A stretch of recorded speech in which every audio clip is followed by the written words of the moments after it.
Okay, this is our project on upcycling plastic bags into a useful product, jump ropes. Not all stores have containers for you to return those plastic bags to. So they tend to kind of accumulate at your house, and they're kind of an unwanted thing and you don't really know what to do with them. Well, you can make them into something very practical, a plastic jump rope, which is good. Jumping rope is good for your heart, and it's also good for the planet. It keeps those plastic bags out of the ocean, where sea turtles often mistake them for jellies.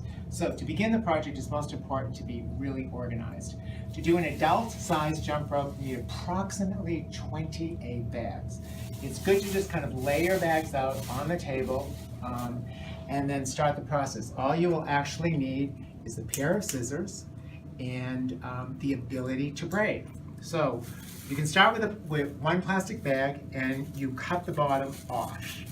You can actually cut it through, but if you can have the patience to cut it through, you don't actually have any waste at all. And if you don't mind having the handles, you have even less waste.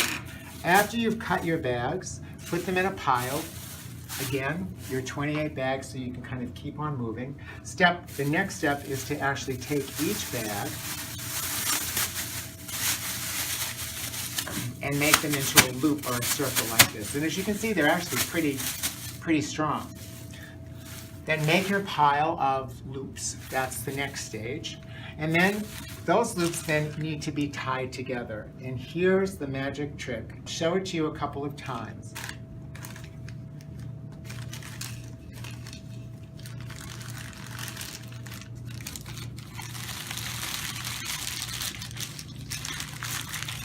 Very simple. Let's try another one.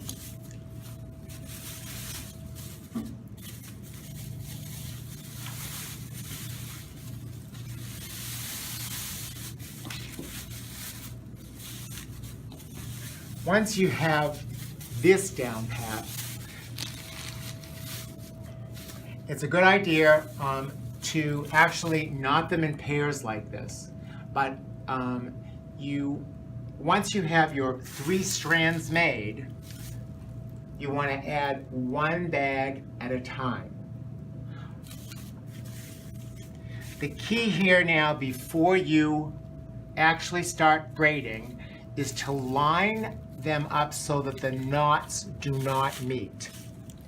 Take the end of the bag and tie a tight knot.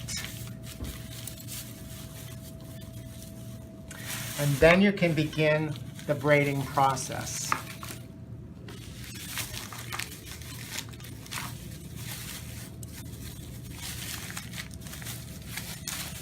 It's a help to have a second person to hold the other end of the braid so that your braids are nice and tight.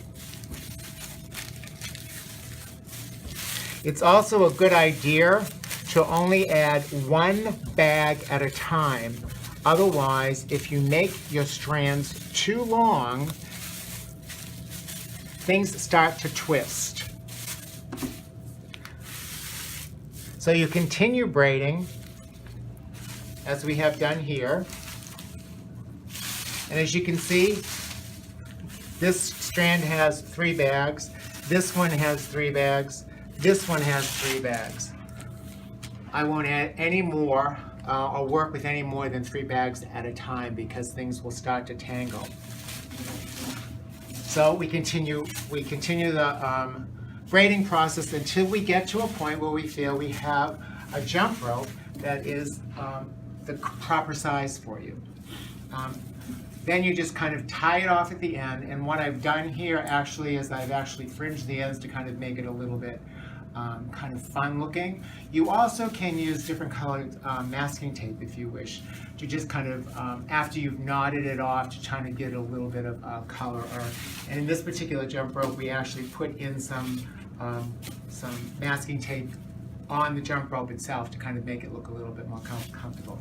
It's very, very strong, and I know it seems like it's very light, but in actuality it does work. And you'll see that when we have our pictures of Ryan and if you have other volunteers who are actually jump roping for you.